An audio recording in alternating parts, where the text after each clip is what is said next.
Hey everyone, so in today's video we're going to talk about the need for constant busyness. I did a shorts video and I'm not totally happy with it. I feel like I need to create a longer video on what busyness actually means and how it creates suffering and keeps you in the matrix of the ego. So I'm gonna say about, I don't know, 6, 7, 8 years ago, I started to recognize how people are in this collective of busyness. People love to keep their thoughts on overdrive, not even on play. They love to keep their thoughts on overdrive. And the more I sank into my spiritual journey, which basically means the more I did self-reflection, self-inquiry, that's all I mean when I say spiritual journey, because when you do self-inquiry and you become real honest with yourself and you start taking responsibility for each and every thought that's going on in your mind, and you do not blame anybody but yourself for where you are in your life, that's what opens up the sixth sense. You need to do that work of self-inquiry and take responsibility for every single thing that has happened in your life. And when I say spirituality, I have said this in my other vlogs, what I'm talking about is the sixth sense, which is the I see from the indigo ray, so your third eye chakra, okay? Now, suffering is created within us through blame. So when we're blaming other people and saying, because they did this, I am now going through this, that is not taking responsibility. And majority of people out there will run from themselves. They will run from taking responsibility for their thoughts and therefore their actions. All right, now that that's out of the way. So what controls that? What controls that I'm right, you're wrong? I'm right. I'm always right. My thoughts are always right. And you're wrong. The ego controls that because the ego loves to be right. The ego is that one thing that is driving your ship and keeps your thoughts on constant repeat.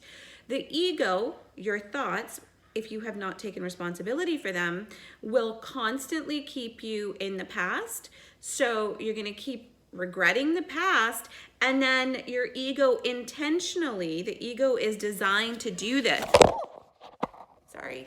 The ego is designed to intentionally then create problems for your future. That is how the ego keeps your mind in overdrive. So now let's talk about busyness. How does the ego keep you attached to the past and the future? You see, one thing I want to say is none of it is reality. When your ego is keeping you attached to the past, when you're constantly replaying the past in your head, it creates fear, it creates worry, it creates resentment, it creates regret, it creates guilt, okay?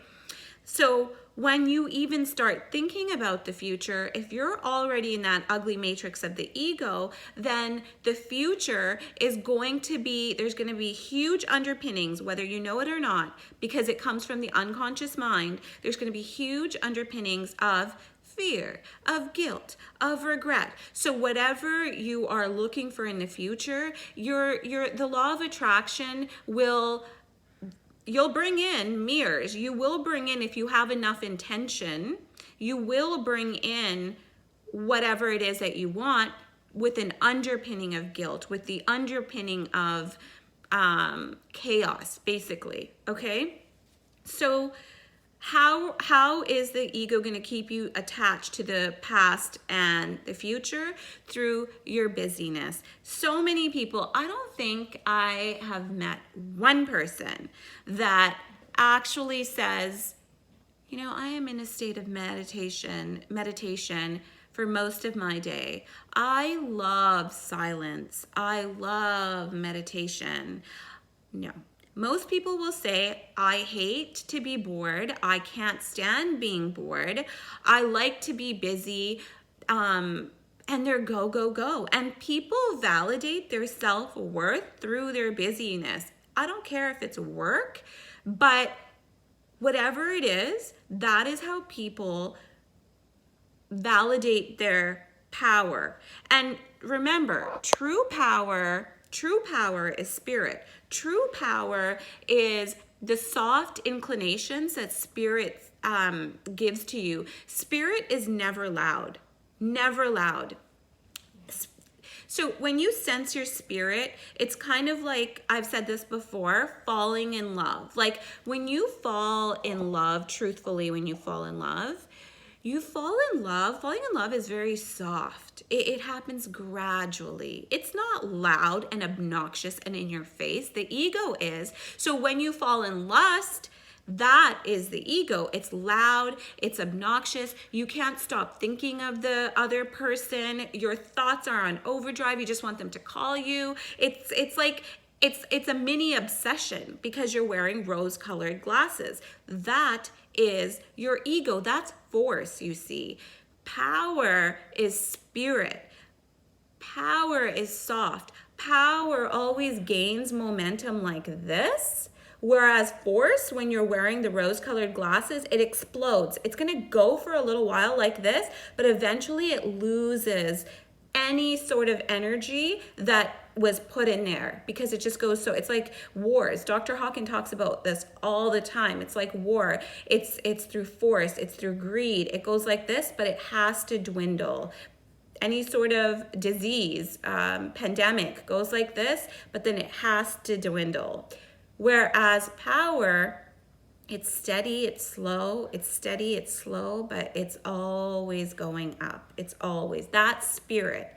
So when the ego is keeping your thoughts in this cycle of busyness, and then you begin to feel important because maybe through your busyness, you're getting rewarded. You're making money through how busy you are. You are meeting other people through how busy you are. So that makes you feel like you're successful and you feel good at the end of the day because you were busy. It's the exact opposite, my friends. It is the exact opposite. When you are in a state of oneness, absolute oneness, and in your own power, things start coming to you. I kid you not. I have not applied any force in my life for the last year. No force. I've been very, very conscious to the point where any resistance I have to anything, I have been surrendering it, even hunger. When I feel hunger, I don't eat anymore. I resist that hunger in my mind, I visualize a line, and under the line is attachment, negative, ego, over the line is spirit. And what I do is I just surrender the hunger or whatever resistance that I am feeling. I constantly keep surrendering. I have even surrendered my hunger. And then when I don't feel anymore, then I can eat. If I feel like eating, I'll eat. And often I don't even feel like eating once I've surrendered it. So any resistance from my mind and my body, I have been surrendering. And I'm telling you, in a state of power, and this, you have to be patient for this, trust me. But once you gain that state of true spirit and living in oneness, there's no force. I'm not busy these days, but things are coming to me. The book that I'm writing on tarot right now, that came to me. All that information in there was presented to me through vision, through thought. I didn't know I would ever write a workbook and teach classes on the history of tarot, what tarot is meant to be, how tarot is here for you for spiritual growth. But I am. It came to me. See how power works? I didn't plow my way, force my way, make myself write a book. I never would have even thought of writing a book.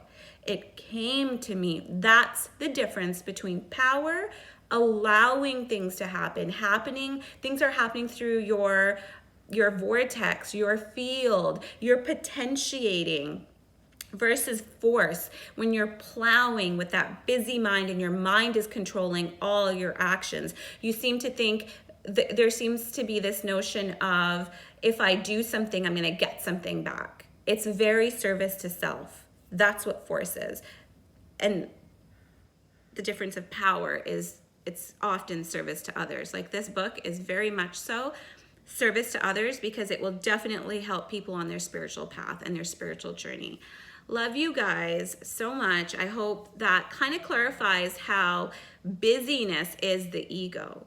If you feel like you always need to be busy and keep yourself busy, that ego is running your mind over 90% of your day.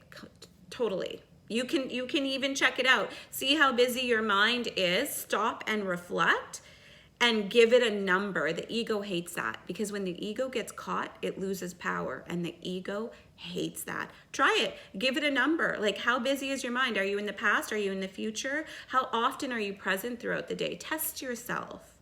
Do that self-reflection. Love you guys so much. Bye.